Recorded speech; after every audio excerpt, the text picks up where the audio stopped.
இப்போ நிறைய இடங்களில் செய்வினை இருக்குது அப்படின்னு சொல்லி நிறைய பேர் செஞ்சு காமிச்சிக்கிட்டு இருக்காங்க. அதாவது மாட்டு கொழுப்பு மாதிரி எடுத்து காமிக்கிறது, அதை வந்து திருநீர்லேருந்து கொழுப்பு மாதிரி எடுத்து காமிக்கிறது.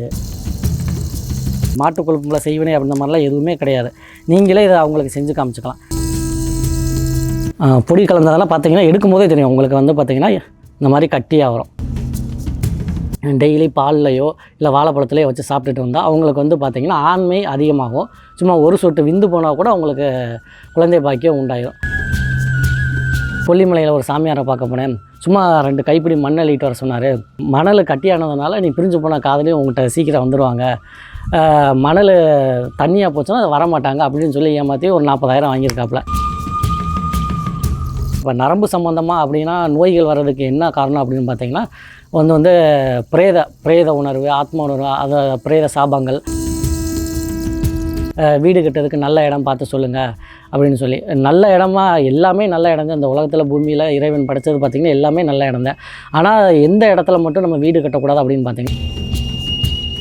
வணக்கம், வாழ்வழிக்கும் விஷ்ணுமாயசாமி ஆன்மீக நிலையம். இப்போ நம்ம ஆன்மீக நிலையம் மூலியமாக என்ன பார்க்க போகிறோம் அப்படின்னு பார்த்திங்கன்னா, இப்போ நிறைய இடங்களில் செய்வினை இருக்குது அப்படின்னு சொல்லி நிறைய பேர் செஞ்சு காமிச்சிக்கிட்டு இருக்காங்க. அதாவது மாட்டு கொழுப்பு மாதிரி எடுத்து காமிக்கிறது, அதை வந்து திருநீர்லேருந்து கொழுப்பு மாதிரி எடுத்து காமிக்கிறது, இல்லை சந்தனம், குங்குமம், இந்த மாதிரி எல்லா பொருட்களையுமே அதை நம்ம அந்த மாதிரி கொழுப்பு மாதிரி வர வைக்கலாம்.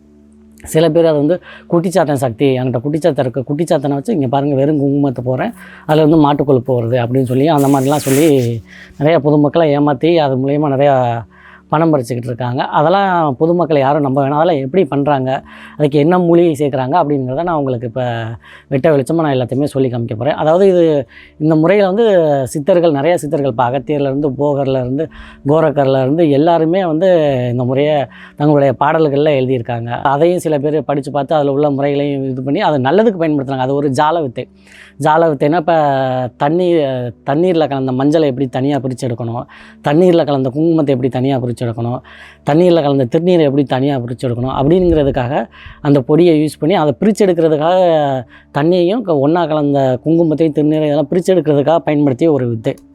அதை வந்து மந்திரவாதிகள் அதை என்ன பண்ணிட்டாங்கன்னா தவறான முறையில் பார்த்திங்கன்னா இது உங்களுக்கு வந்து செய்வினை இருக்குது, மாட்டு கொழுப்புலேருந்து செய்வினை எடுத்து காமிக்கிறேன் அப்படின்னு சொல்லி எடுத்து காமிச்சு உங்கள்கிட்ட லட்சக்கணக்கில் அது பணம் வாங்கிக்குவாங்க. ஏற்கனவே இதை பற்றி நம்ம ஒரு வீடியோ போட்டிருந்தோம். அந்த ஐடி பார்த்திங்கன்னா இன்ஸ்டாகிராம் ஐடியெலாம் இப்போ சஸ்பெண்ட் ஆயிடுச்சு. நிறைய பேருக்கு சஸ்பெண்ட் ஆனதில் நம்மளுடைய அந்த ஐடியும் சஸ்பெண்ட் ஆயிடுச்சு. அதனால அந்த பதிவை மறுபடியும் நான் உங்களுக்கு இப்போ நான் செஞ்சு காமிக்க போகிறேன். அது வந்து ஃபஸ்ட்டு நம்ம சித்தர்கள் சொன்ன முறையை நம்ம பார்க்க போகிறோம்.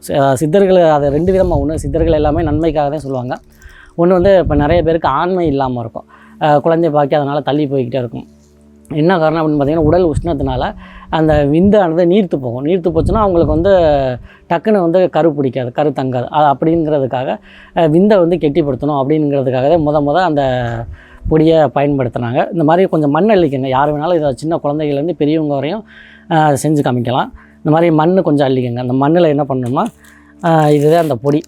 நிறைய பேர் நம்ம வீடியோக்களை ஏற்கனவே போட்டிருந்ததுனால பார்த்துட்டு போய் சொன்னால் நாங்கள் எந்த பொடியும் கலக்கலாம் அப்படின்லாம் சொல்லுவாங்க. அந்த மாதிரி உண்மையாக எதுவுமே கிடையாது. மாட்டு கொழுப்புல செய்வினை அப்படின்ற மாதிரிலாம் எதுவுமே கிடையாது. நீங்களே இதை அவங்களுக்கு செஞ்சு காமிச்சிக்கலாம். இந்த மாதிரி பொடி இதை நான் உங்களுக்கு 2ஆக பிரித்து நான் உங்களுக்கு இப்போ நான் செஞ்சு காமிக்கிறேன். 2 கிளாஸ் எடுத்துக்கோங்க. கிளாஸில் கொஞ்சம் மண் அள்ளிக்குங்க. மண்ணை வந்து தனித்தனியாக 2 பகுதியாக பிரிச்சுக்கலாம்.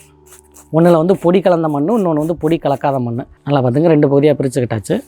அதில் வந்து ஒன்றில் பொடி கலக்க போகிறோம், ஒன்றில் பொடி கலக்க மாட்டோம். இப்போ வந்து பார்த்திங்கன்னா பொடி கலந்துருக்கோம். பொடி கலந்த மண்ணை மட்டும் நான் ஒரு கிளாஸில் நான் உங்களுக்கு அள்ளி போட்டு காமிக்கிறேன். இன்னொரு இதில் பொடி கலக்காத மண். ஒன்றில் வந்து பார்த்திங்கன்னா அந்த மூலிகை பொடி கலந்துருக்கு, இன்னொன்றில் மூலிகை பொடி கலக்கலை. இப்போ 2லையும் இப்போ நம்ம தண்ணி ஊற்ற போகிறோம்.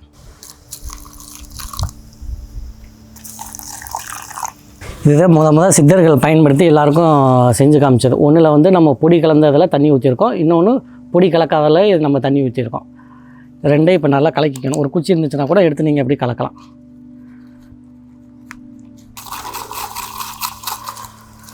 நல்லா பாருங்கள். இப்போ பொடி கலக்காத நம்ம ஊற்ற போகிறோம்.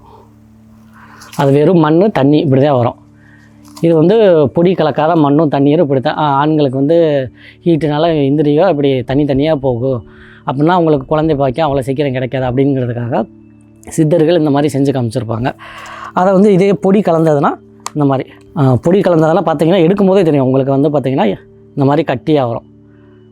இது வந்து மணலை கயிறாக திரிக்கும் வித்தை அப்படின்னு சொல்லி சித்தர்கள் தங்களுடைய பாடல்கள் எல்லாம் எல்லா சித்தர்களுமே அதை பயன்படுத்தியிருக்காங்க. இது வந்து மணலை கயிறாக திரிக்கும் ஒரு முறை.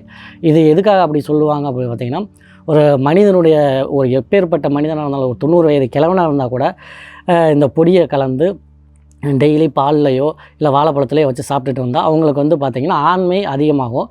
சும்மா ஒரு சொட்டு விந்து போனால் கூட அவங்களுக்கு குழந்தை பாக்கியம் உண்டாயிடும். அதனால் ஆண்மை குறைவு உள்ள எல்லாருமே பார்த்திங்கன்னா இந்த பொடியை யூஸ் பண்ணி இந்த மாதிரி பாருங்கள், மணல் வந்து எவ்வளோ ஜல்லியாக கயிறு மாதிரி திரிஞ்சிருக்க அப்படிங்கிறதுக்காக தான் மணலை கயிறாக திரிக்கும் வித்தை அப்படின்னு சொல்லி சித்தர்கள் இதை நமக்கு செஞ்சு காமிச்சாங்க. இதை வந்து என்ன பண்ணாங்கன்னா, இதை வந்து இப்போ நிறைய இடங்களில் இப்போ நம்மக்கிட்ட ஒரு பையன் ஃபோன் பண்ணப்போ கொல்லிமலையில் ஒரு சாமியாரை பார்க்க போனேன், சும்மா 2 கைப்பிடி மண் அள்ளிட்டு வர சொன்னார். ஒன்றில் தண்ணி ஊற்றி காமிச்சார். ஒரு மண் தானாக அப்படியே கரைஞ்சி போயிடுச்சு. இன்னொரு மண் எடுத்து காமிக்கும்போது இந்த மாதிரி கட்டியாக இருந்துச்சு. இதெல்லாம் பார்த்திங்கன்னா உங்களுக்கு அந்த பொடியை கலந்து காமிச்சிருப்பாங்க.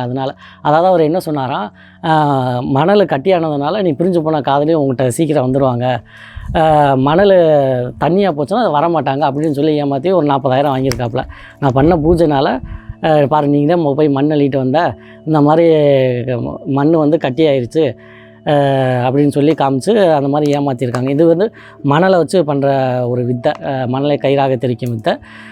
இதை நம்பி யாரும் பொதுமக்கள் ஏமாற வேணாம். இதை வந்து உங்களுடைய ஆண்மை குறைவுக்காக மட்டும் ஆண்கள் பயன்படுத்திக்கங்க. ரொம்ப நல்லது. சில பேருக்கு நரம்பு தளர்ச்சி அந்த மாதிரிலாம் இருக்கும். நரம்பு தளர்ச்சி உள்ளவங்க, கை நடுக்கம் உள்ளவங்க எல்லாருமே இதை சாப்பிட்டிங்கன்னா உங்களுக்கு அது வந்து குணமாயிடும். அது மட்டும் இல்லை, பெரும்பாலும் இப்போ நரம்பு சம்மந்தமாக அப்படின்னா நோய்கள் வர்றதுக்கு என்ன காரணம் அப்படின்னு பார்த்திங்கன்னா வந்து பிரேத உணர்வு, ஆத்ம உணர்வு, பிரேத சாபங்கள் அந்த மாதிரி உள்ளவங்களுக்கு தான். அந்த மாதிரி உள்ள நபர்கள் யாருன்னு நம்ம ஈஸியாக கண்டுபிடிச்சா. நிறைய பேருக்கு வாதங்கள் வரும், வயசான காலத்தில் வாத நோய்கள் வரும், நரம்பு சம்பந்தமான நோய்கள் வரும். அந்த மாதிரி இருந்துச்சுன்னா அவங்க உடலை வந்து ஆத்மா தீண்டி இருக்குது, இல்லை பிரேதங்களுடைய தாக்கம் அவங்களுக்கு இருக்குது அப்படின்னு அர்த்தம். ஏன்னா பார்த்திங்கன்னா இப்போ நிறைய இடங்களில் நமக்கே ஃபோன் பண்ணி கேட்குறாங்க, வீடு கட்டுறதுக்கு நல்ல இடம் பார்த்து சொல்லுங்கள் அப்படின்னு சொல்லி. நல்ல இடமா எல்லாமே நல்ல இடம் தான். இந்த உலகத்தில் பூமியில் இறைவன் படைத்தது பார்த்திங்கன்னா எல்லாமே நல்ல இடம் தான். ஆனால் எந்த இடத்துல மட்டும் நம்ம வீடு கட்டக்கூடாது அப்படின்னு பார்த்திங்கன்னா, சுடுகாடு, இடுகாடு, எரிக்கிற இடம், புதைக்கிற இடம், இந்த இடங்களில் மட்டும் வீடு அப்படிங்கிறது கட்டவே கூடாது.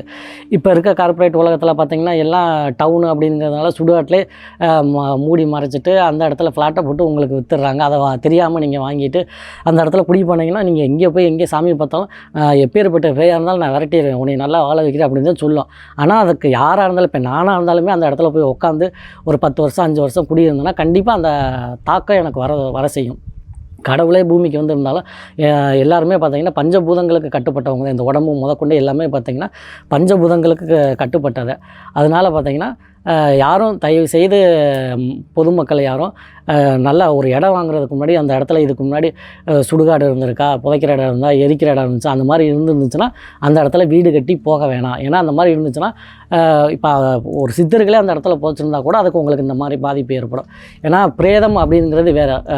ஒரு சித்தரே இறந்துருந்தாங்கன்னா அவருடைய ஆத்மா தெய்வமாகி தெய்வத்தோடு கலந்துருக்கும். ஆனால் அந்த பிரேதம் அப்படிங்கிறது வந்துன்னா பிரேதத்துக்கு வந்து பார்த்திங்கன்னா கெட்ட உணர்வுகளை ஏற்படுத்தக்கூடிய சக்தி தான் இருக்குமே தவிர அதனால் உங்களுக்கு நல்லது ஏற்படாது, உங்களுக்கு கெட்ட விஷயங்கள் மட்டும்தான் ஏற்படும்.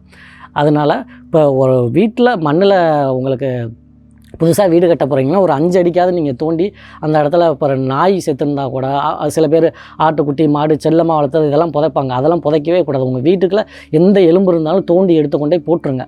அந்த மாதிரி போட்டுட்டு அதுக்கப்புறம் வீடு கட்டுங்க. இந்த மாதிரி இருக்குன்னு தெரிஞ்சிச்சுன்னா அந்த மாதிரி இடங்கள் வாங்காதீங்க. ஏன்னா கண்டிப்பாக பார்த்திங்கன்னா அதனால் உங்களுக்கு நரம்பு சம்மந்தமான நோய்கள் ஏற்படும், வாதம் கண்டிப்பாக வரும்.